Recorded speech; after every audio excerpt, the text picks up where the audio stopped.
I'm Tom Johnson, Thomas Johnson Antique Furniture Restoration in Gorham, Maine. This is a little piece from a Victorian table that I've been asked to reproduce. I don't have the whole table here, someone just sent me this piece.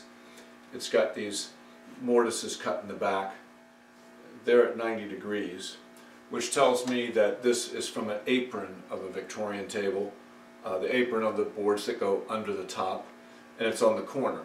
So it's a decorative piece that goes on the corner. It's got this little carving here, this nice carving, which I sort of associate with Eastlake furniture. I've got a nice piece of walnut here. It's on the lighter side, so I'll use the lighter sections of this to make this. It'll be easier to match up when it's done. So the first thing I want to do is rip my blank piece of walnut to this width, and then I'm going to set up and cut these mortises. Wow, I just realized I was getting ready to rip this board, and I took a second look at this thing, and the grain's going this way, the grain's going the short way. So I don't need to rip it, I need to cross cut it to this width.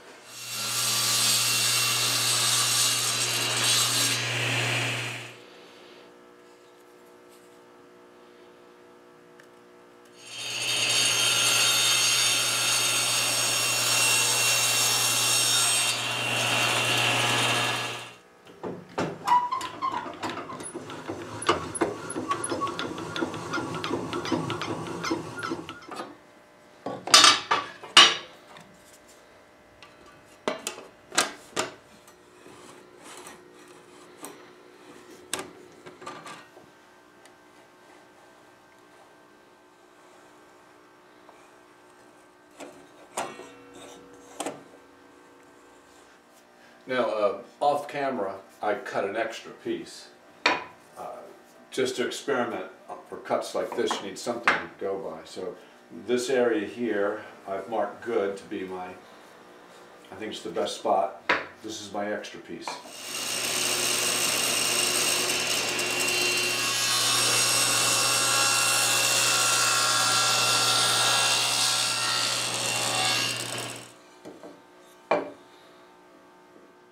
Yeah, that's lined up really well with the inside edge of the mortise. So now I cut my good piece and then set up to do the other side of the mortise.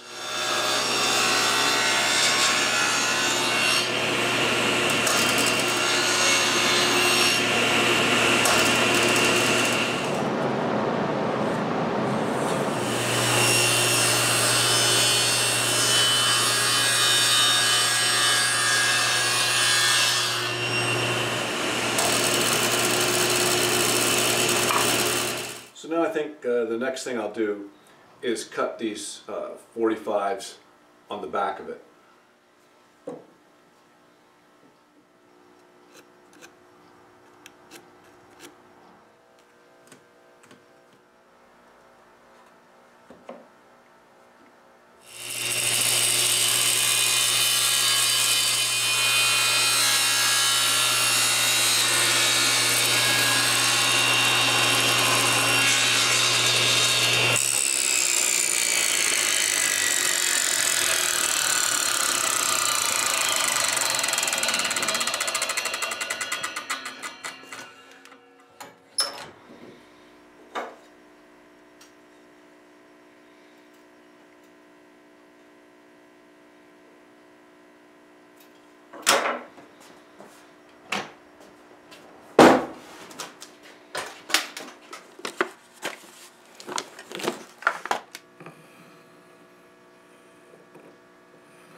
Okay, so now I'm going to route this cove in the outside of this. Remember, I've made two of these. Throughout all these machining processes where I have to set up the machines, I'm going to make two. I've also cut and drilled this block of wood, which I'm going to attach to the back of it, to give me something to hold on to during the routing process.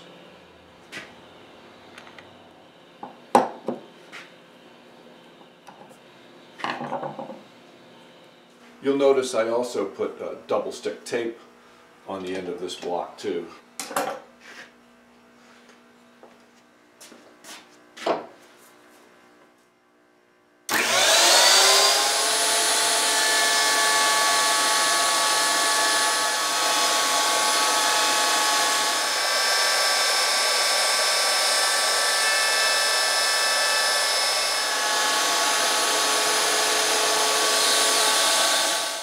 Okay, so the next step is to cut this little line on the perimeter here. I've got to carve it. I've already been experimenting on my extra sample piece and was having difficulty getting around this curve. So I've actually made a little template which I will clamp down to help me get around that curve. And just a note here, I'm going to be doing some carving here.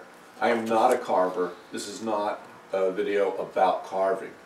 It's a video about how I'm going to hopefully somehow manage to carve these pieces.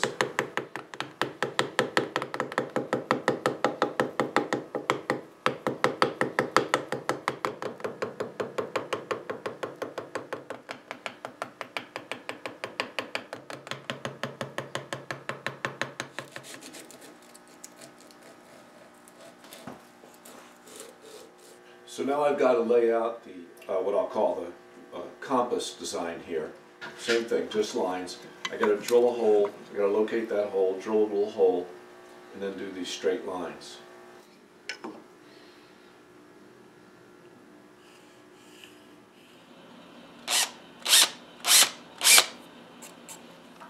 Okay, I've got my hole drilled, lines drawn, but I realized I need to lay out these little curlicues so I can define the ends of these lines. You know, one of the great things about this piece is that the carving is, on the original piece, is horrible, which is good for me because it's going to give me a little bit of room here. Even the curlicues are really terrible and they're different sizes. I'm going to try to do a little bit better job.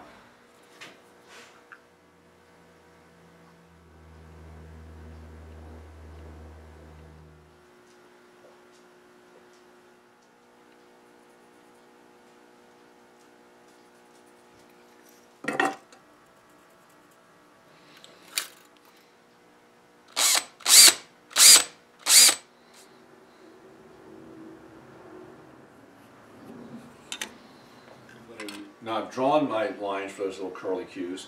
I'm going to actually clamp my French curve in place and use it as a guide.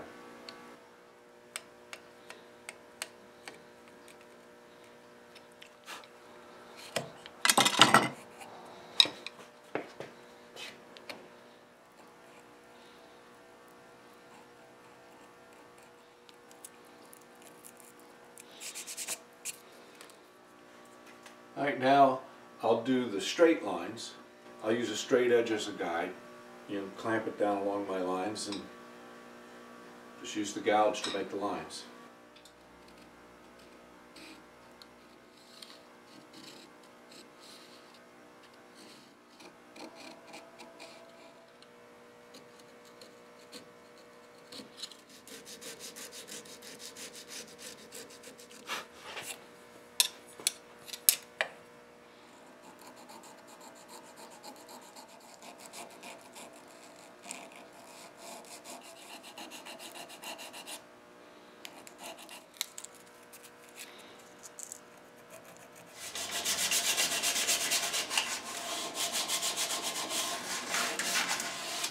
Okay, now I've sanded everything with 220, and I'm going to stain it. I have some stain here, some light walnut stain. I experimented already on some of the scraps. I think it really gives me a good background color.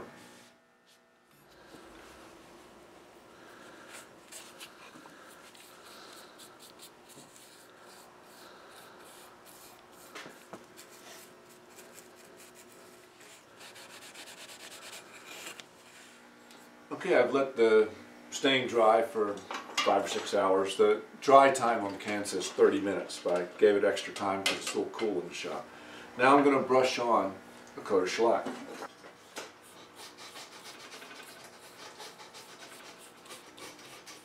And later this evening I'll probably put, off camera, I'll put another coat on. And then tomorrow we'll glaze it. Yeah, I did put on a second coat of shellac and let it dry overnight. Now I'm going to sand it, with 500, really gently. I don't want to cut through. And then I'm going to glaze it with asphaltum glaze. So asphaltum is exactly what it sounds like. It's some kind of tar. And I will mix it into a clear glaze coat. I've already done that. And I'll put it on, try to recreate the distressing I see here. So I've mixed a little of the asphaltum in some glaze coat here. The glaze coat is just a medium. It's thick. The kind I buy is extra thick, and it's made just for this purpose, adding oil colors and things like that. And in this case, we added the asphaltum, and now I'm going to apply it to my little piece here. I will put it all over the entire piece, wipe it all the way off, and then I'll go back and try to mimic what I see in the original, leaving bits here and there.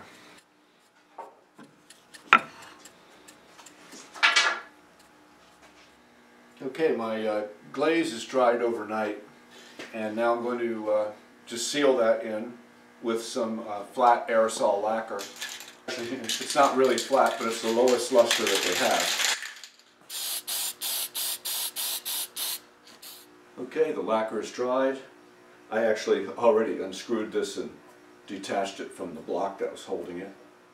So here I've made this piece for someone else. I'm not restoring this table, so this doesn't match this exactly, but I'm not too worried about it. The person that's going to restore this will finish up any color work that needs to be done, but I think it looks pretty good.